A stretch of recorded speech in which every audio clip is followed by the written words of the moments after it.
class at a public university in Maryland, Salisbury University, that's raising some eyebrows. A professor at Salisbury teaching a diversity course that is required of students who are studying education to be educators. They use the, quote, pyramid of white supremacy chart. It is required of these education majors. Keep in mind, this is a public university that receives tax dollars. Joining us now is Shekinah Hollingsworth, a recent Salisbury grad and a correspondent with Campus Reform who broke this story. Shekinah, welcome. Good to have you here.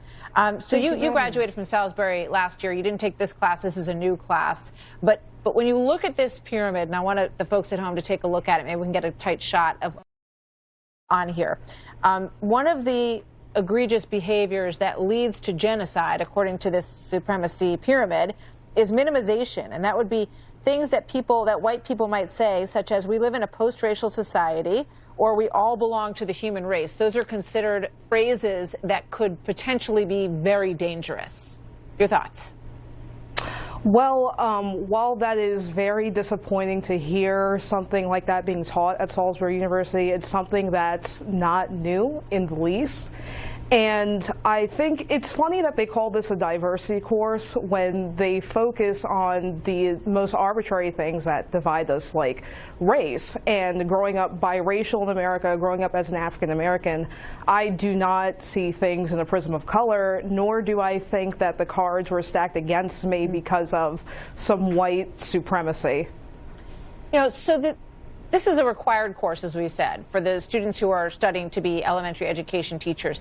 This is the statement from the university when we asked them, you know, why this was okay, why they think this is part of the education. It says the white supremacy pyramid is just one of the tools of Dr. Stuttelberg. Said she used to teach her students to think critically about race, class, and gender. For university academic freedom policies, faculty is free to disseminate to their students information, even when controversial, so long as it's educationally relevant. The teacher said that she has never received complaints from students about the pyramid when teaching the course. Would it be an environment where someone would feel comfortable to complain, Shekinah? Well, on the contrary, I have felt more ostracized being a conservative rather than any of the other tick marks that I qualify for, such as being a woman and being an African American. I've had personal experiences on Salisbury University's campus that have made me feel ostracized for being a conservative, and if they want to set the precedence that race or gender is more important than the diversity of thought, then that's something that we have to watch out for. And Campus Reform does a great job in doing the investigative journalism to be able to expose that kind of dangerous rhetoric on college campuses. Now, there was an incident in 2016. Can you describe what happened then with a racial slur that was on the side of a building, of a wall there?